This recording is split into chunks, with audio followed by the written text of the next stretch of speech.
Hello, guys.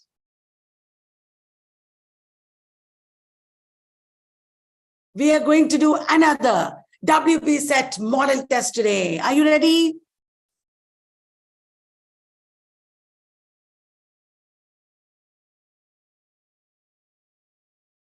We have done many questions yesterday. I hope you have been reading up on those questions because these authors and texts are very, very important. I'm waiting for you to join me.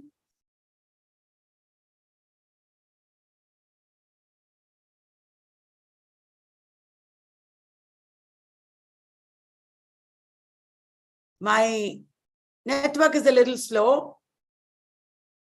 I hope I'm clearly visible and audible. I'm sharing the screen yesterday. I hope you have been reading up on those questions because, yes, all good.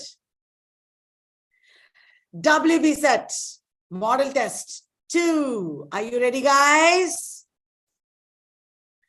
So the first question, what was the original title of In Memoriam AHH?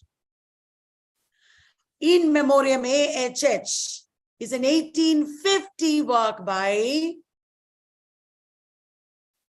Alfred Tennyson, of course. It is an 1850 work by Alfred Tennyson. And what is the original title of this poem? Is it The Progress of the Soul, The Way of the Soul, The Development of the Soul, or The Destiny of Souls? Tell me the answer. The original title of In Memoriam AHH is The Way of the Soul. In Memoriam is a collection of 132 elegies written for Arthur Henry Hallam. AHH means Arthur Henry Hallam. Tennyson was grieving for the loss of Arthur Henry Hallam, and over 17 years he wrote these elegies. It is a huge work, so many poems. It's big, big book. And here he is talking about the cruelty of nature. All men have to die, and nature is cruel to us. Look at science, look at the problem of faith or religion. In this context, men are still suffering. That is the theme of In Memoriam AHH. Remember, guys, In Memoriam is a pastoral elegy. It is one of the pastoral elegies in English. And remember, this was published in 1850 at the time when Queen Victoria had lost her husband, Prince Albert. And Queen Victoria was grieving for her husband. She loved this pastoral elegy. And Tennyson, as you know, became poet laureate. So Victoria loved Tennyson's poetry. And T.S. Eliot also called Tennyson the poet of love and loss. All these are very important things. Please look up Tennyson. Please look up In Memoriam. Nature red in tooth and claw. That is a very famous expression in Memoriam. The original title is The Way of the Soul. This question might be important, or this author and work might be important for your exams. Okay, Vladimir Nabokov's novel, Pale Fire. Remember Vladimir Nabokov? He is the author of Lolita. Pale Fire is not actually a novel. It is a 999-line poem. Where did Pale Fire get its title from? This book, Pale Fire, was published in 1962. It consists of a 999-line long poem and a commentary on it, written by an imaginary character. The commentary is written by an imaginary character. Pale Fire is a very famous novel because it is a mockery of literature and literary pedantry. It is a very experimental novel. Pale Fire is an experimental novel. It mocks literary pedantry. Did you understand? Where is the title Pale Fire taken from? Pale Fire is taken from Shakespeare's Timon of Athens. Timon of Athens.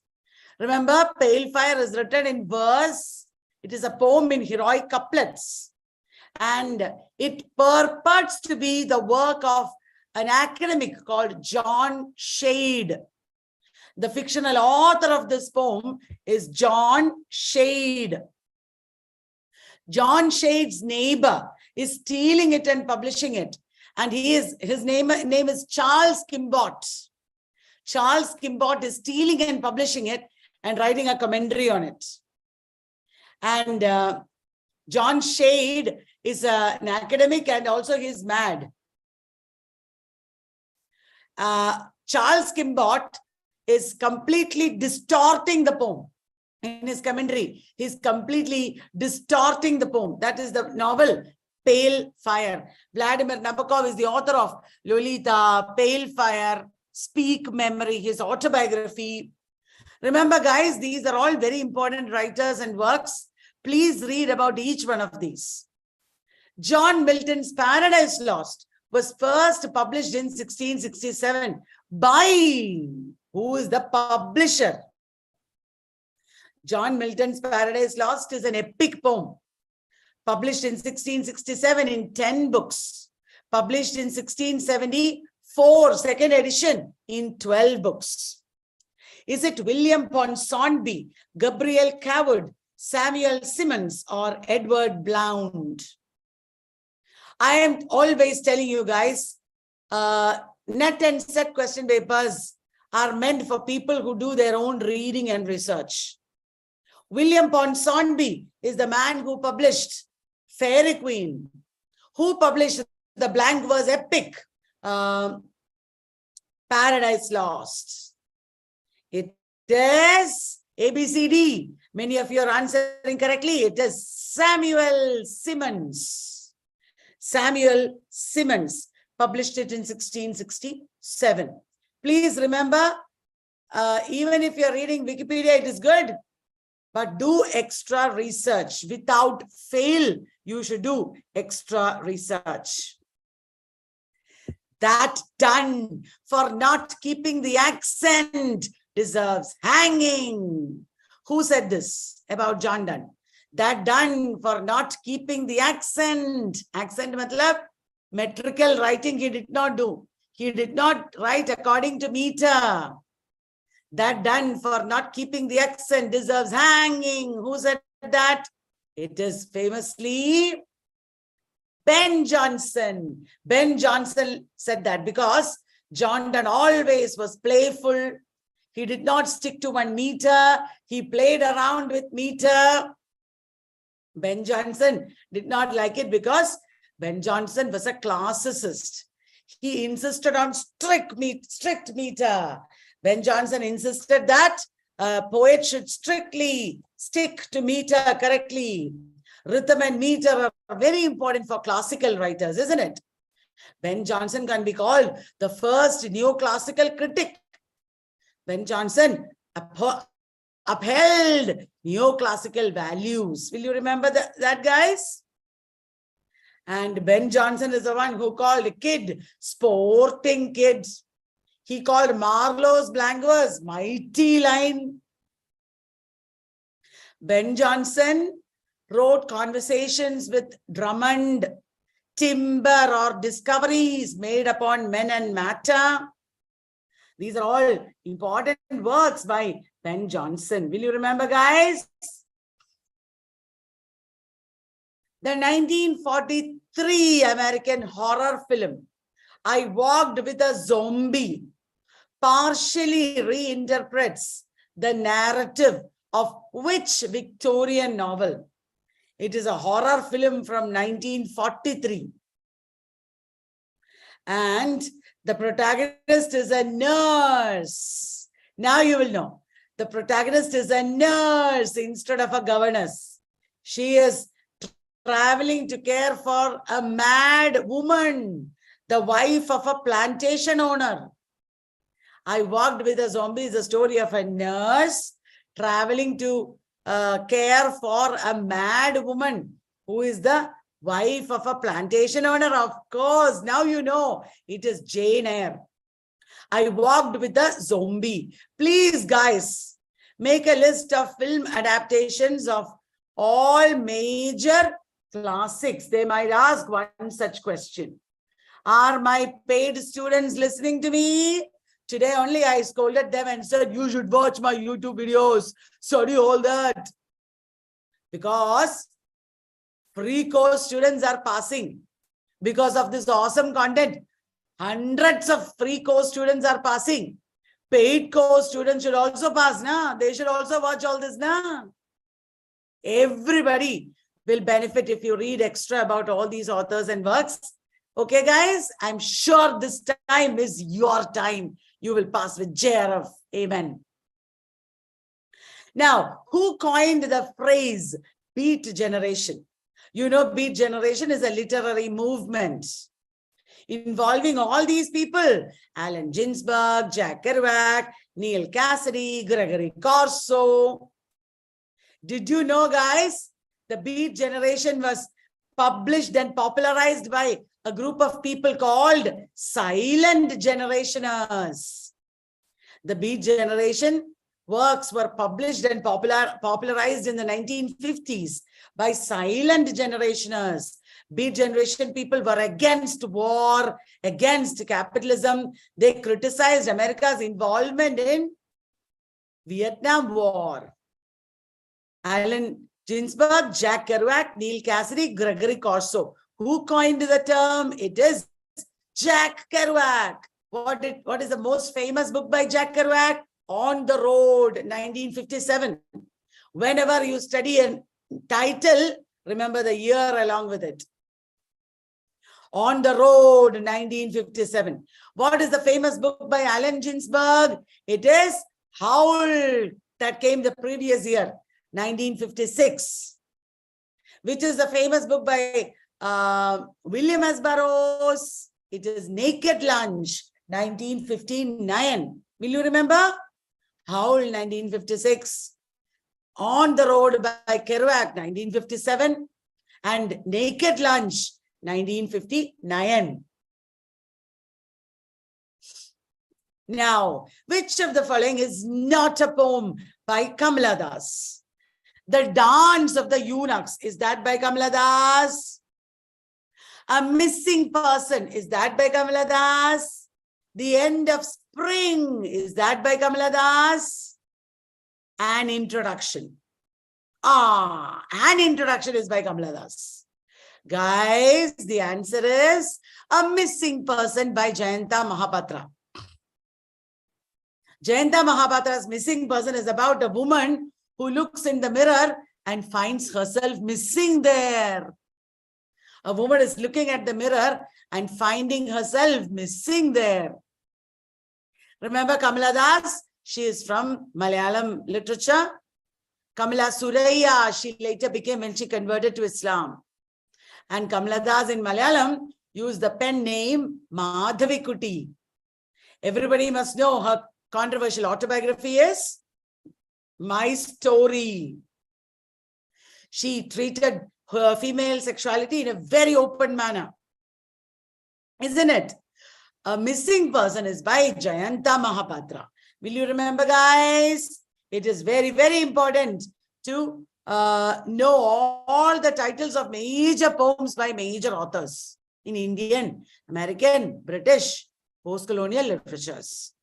Tom Jones was published in the year dash. Now that one is easy. The History of Tom Jones, a Foundling. That is a full title. The History of Tom Jones, a Foundling. It was published in 1749. 10 years after that, Tristram Shandy was published, 1759. And Joseph Andrews was published in 1742. Tom Jones, as you might know, is a Bildungsroman and a picaresque novel. Tom Jones is a Bildungsroman, development of a man, as well as a picaresque novel. And Tom Jones, the protagonist, is not a hero. He's a foundling here. And it is one of the earliest novels to be called a novel. When it was published, it had 4 volumes. It had 4 volumes. Andrew Miller is the publisher. Andrew Miller. Will you please look up all the classics in Wikipedia? In the first page itself, you will be given the publisher's name. You should study it because they're asking sometimes. And who said that the plot of Tom Jones is one of the best plots in literature? That is a very famous statement made by S.T. Coleridge. S.T. Coleridge said that the 3 most perfect plots ever planned. Which are they? Oedipus Tyrannus, The Alchemist, and Tom Jones. Oedipus Tyrannus by Sophocles, The Alchemist by Ben Jonson, Tom Jones by Henry Fielding. These 3 plots were appreciated by our S.T. Coleridge. Next question. Which of the following is the first of 7 parts of Marcel Proust's Remembrance of Things Past? Remembrance of Things Past is a title taken from Shakespeare, but that is not the original title because the original title is French. Which is the first of the 7 parts? Is it Time Regained, Swan's Way, The Prisoner, or The Fugitive? It is famous. It is Swan's Way. Now, very important, guys, listen to me. Remembrance of Things Past is a Bildungsroman, and it is a very, very long novel. It is an illustration of what is called involuntary memory. Suddenly, Marcel, the protagonist, is falling into some memory or the other. One important memory in Remembrance of Things Past is the night at Cambrai. The night at Cambrai. One night he is thinking. As a boy, our Marcel, the protagonist, had insomnia. There can be a question. Who famously translated Remembrance of Things Past? Scott Moncrief. Have you heard of Scott Moncrief? He is one of the famous translators of Remembrance of Things Past. Swan, Monsieur Swan is an important character. Swan's Way is the first part. If you look in Wikipedia, you will see the names of translators also. I think you should sit down and make a big list of translators, publishers. Will you do that, guys? Then people can study. In which of the following children's fiction books can we find the famous character Willy Wonka? That is easy for anybody who is watching TV. It is Charlie and the Chocolate Factory by our favorite writer, Roald Dahl. Charlie and the Chocolate Factory. There, the owner of that factory is Willy Wonka, an eccentric man. Willy Wonka's Chocolate Factory also it is called, isn't it? Roald Dahl, D-A-H-L, is an important children's book writer, isn't it? Charlie and the Chocolate Factory by Roald Dahl. That is Willy Wonka, the character. Now, who among the following poets translated the works of 12th century Bhakti poet Dhyaneshwar? Dhyaneshwar is a Maharashtrian poet. So can it be Domarais, Dilip Chitre, Jayanta Mahapatra, or A.K. Ramanujan? It cannot be Jayanta Mahapatra or A.K. Ramanujan because they did not translate from Marathi. Who among the following poets translated the Bhakti poet Dhyaneshwar? It is Dilip Chitre. Dilip Chitre was a famous Marathi poet, painter. He also made movies. Dilip Chitre is very, very important. He is a very important name in the Little Magazine movement. Dilip Chitre is a very important name in the Little Magazine movement. Will you remember to read about Dilip Chitre? Maharashtrian set is coming. MH set is coming. There you will get questions on Dilip Chitre, okay? We will do model tests and activities based on Maharashtrian set also. Okay, guys? We have started quiz programs for Jharkhand PGT. We have started quiz program for DSSB exam. Why don't you join? You can just contact us 938783981. And you can just contact us and join if you are interested. There are very awesome quizzes there. Okay. Which of the following is the last work of Toni Morrison? Last work of Toni Morrison. Is it Please Louis, God Help the Child, The Big Box, Little Cloud and Lady Wind? Which of the following is the last work of Toni Morrison? It is God Help the Child. It is about an African-American girl who is not loved by anybody. Her name is Bride. Bride is the African-American girl whom nobody loves. And it is in God Help the Child. Did you understand? Who among the following wrote an elegy upon the death of the Dean of St. Paul's, Dr. John Donne? Here in this elegy, this man wrote that John Donne is the monarch of wit. John Donne, he called the monarch of wit. He reigns the monarchy of wit, he said. The author was a cavalier poet and a metaphysical poet. Who is that? An elegy upon the death of the Dean of St. Paul's. The answer is Thomas Carew. Thomas Carew was a metaphysical poet and cavalier poet. Thomas Carew wrote an elegy on John Donne. Which of the following is not a dead language? Which of the following is not a dead language? Akkadian, Old Norse, Old Danish, Swahili. If you know postcolonial literature, you will know it is Swahili. Swahili is still being written. Swahili is a very live language, African language. Did you understand? It is just a common sense question. It is not a very difficult question or anything. It is Swahili. So what are dead languages? Please take a look and study them. Identify the novel written by Margaret Harkness. Have you heard this name? Margaret Harkness is a 19th century writer. Very important. It is very famous that Friedrich Engels, the partner of Karl Marx, he wrote to Margaret Harkness praising her novel. Identify the novel written by Margaret Harkness under the pseudonym John Law. Margaret Harkness wrote it under the pseudonym John Law. Which is the novel? Is it Balzac, City Girl, Evelina, Adam Bede? It is easy to guess because you know Evelina is not. It is by Fanny Burney. Adam Bede is by George Eliot. It is City Girl. City Girl is the story of a poor London seamstress from East End. East End is the location where all poor people are living. West End is in London is the rich place.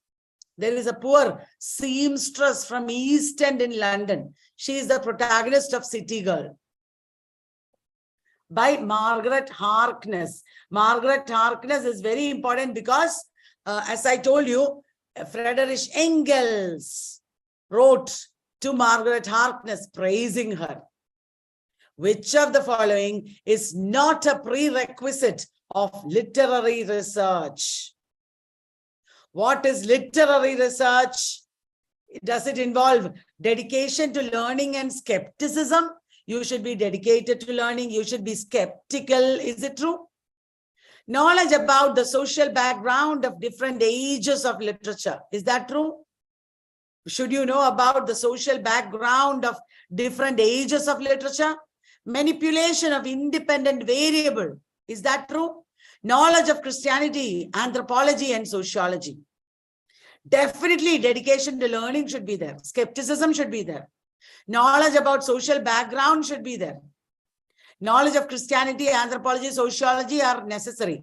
However, manipulation of independent variable is not always necessary in literary research.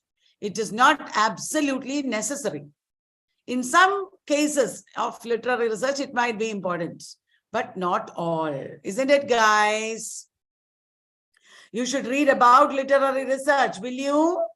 It is very important to read about literary research. Now, guys, what does ISSN stand for?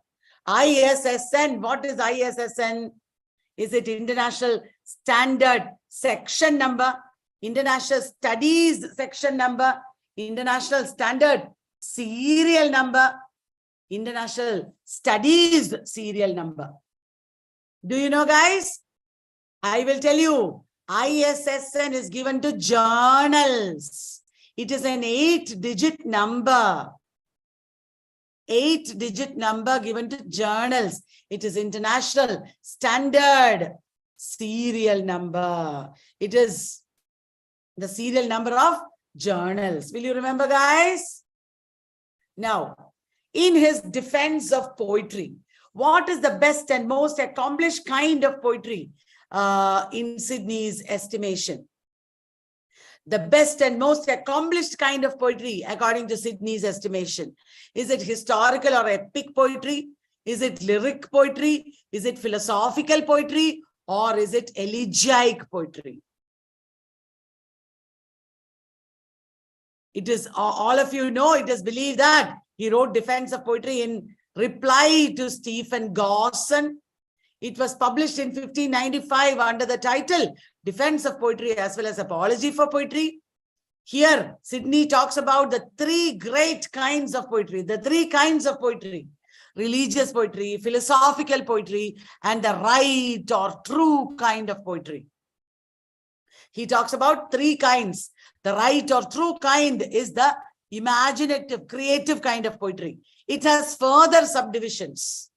And the best and most accomplished is heroical or epic poetry. Will you remember, guys? Which sociologist gave the concept of cultural capital and cultural intermediaries? Cultural capital and cultural intermediaries. All of us have financial capital, social capital, cultural capital. What are the different kinds of cultural capital? That is very, very important. Cultural intermediary is also very important term. Cultural intermediaries are people who stand as the interface between cultures. People who stand as the interface between cultures. This is Pierre Bourdieu, who talked about cultural capital and cultural intermediaries.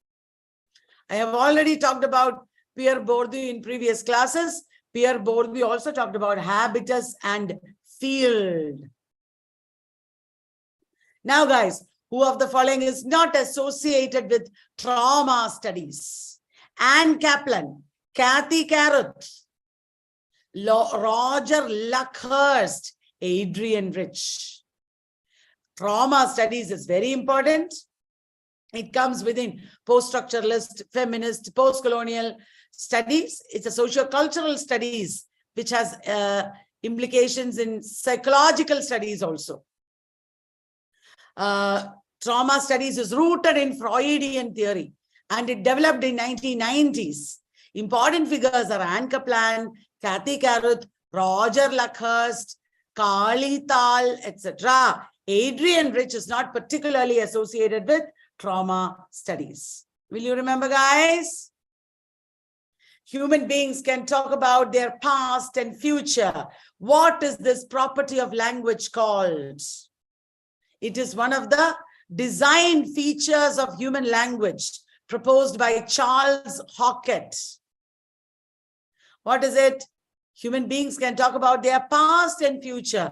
Is it arbitrariness, creativity, displacement, or discreteness? It is displacement. It is displacement. That means you can displace present to past and future. Frantz Fanon, everybody knows, is the author of Black Skin, White Masks, as well as The Wretched of the Earth. Fanon's Black Skin, White Masks is an analysis of dash. Is it Africa in relation to the dualism of Europe and East? Africa in relation to the dualism of Europe and East? Or psychological effects of colonization? Or is it anti-colonial texts? Or is it Africans who adopted the European lifestyle? It is easy. Frantz Fanon was a psychologist from Martinique. Black Skin, White Masks is a very famous example of autoethnography. Autoethnography, being a psychologist, he wrote about the psychological effects of colonization. Now, which literary theorist commented that all reading is misreading? Who said all reading is misreading? Is it Jacques Derrida, Harold Bloom, Mikhail Bakhtin, or Paul D. Mann? All reading is mispression or misreading is a statement made by Harold Bloom. Harold Bloom is a reader response critic. Which English writer, best known for his tetralogy called the Raj Quartet, won the Booker Prize for his novel Staying On? Staying On. Is it Paul Scott, J.G. Farrell, Penelope Lively, and Ruth Pravar Jabwala? Who is the author of the Raj Quartet? The Raj Quartet is a collection of 3 novels. Which are they? The Jewel in the Crown, The Day of the Scorpion, The Towers of Silence, and The Division of the Spoils. Will you take down? The Jewel in the Crown, The Day of the Scorpion, The Towers of Silence, A Division of Spoils. It is by Paul Scott. Guys, next question. Are you tired? What is a written symbol that represents a sound or a phoneme and is the minimum meaningful distinctive unit of written language? The minimum meaningful written unit of language. It represents a sound or a phoneme. You write a notation for a sound or a phoneme. What is it called? It is called a grapheme. Grapheme. So I hope you liked this session, guys. Please share the video with your friends. Let everybody study. Don't just start studying on the week before the exam. Study in advance, then only you will pass easily. Every day, let us work on all this. There is poll happening in Telegram public group. There are videos in weekends, live videos, other videos. Please follow all this. This is a very good schedule. Today, I have to share with you the study plan, self-study schedule. That also I will do. Okay, guys.